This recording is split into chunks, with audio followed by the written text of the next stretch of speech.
Hi friends, today I'm here with my favorite tea time snack recipe, which is Unniyappam, which is pan-fried banana cakes in a much healthier form. This is made with finger millet, also known as ragi. Traditionally, this snack is made with rice flour and bananas, but I wanted to try it with millet flour this time, and it came out very well.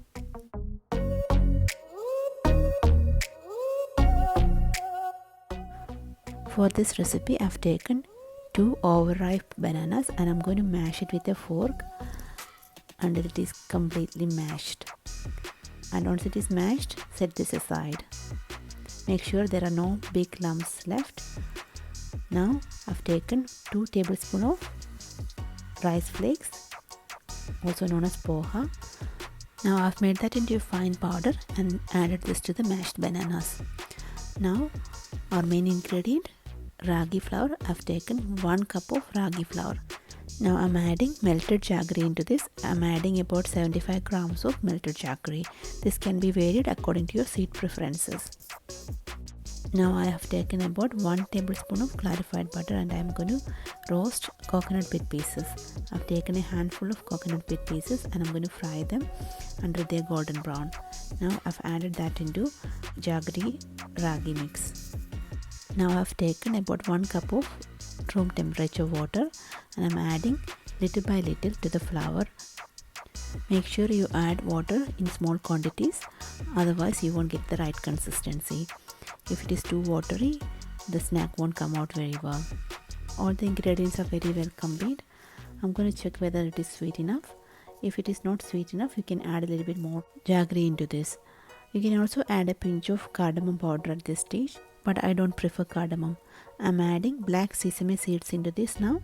I'm adding about 1 tablespoon of black sesame seeds and give it a nice mix. Now I'm going to set this aside for a couple of hours.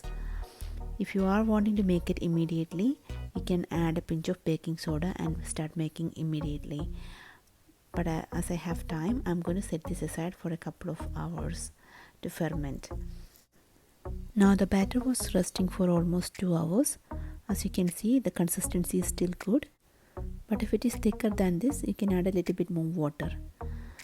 Now I've heated up coconut oil in this special pan and I'm going to add 1 tablespoon of batter into each mold. If you don't have a mold like this, you can heat up oil in a normal pan and pour 1 tablespoon of batter into the hot oil. It won't have the specific shape like this, but it will be the same taste.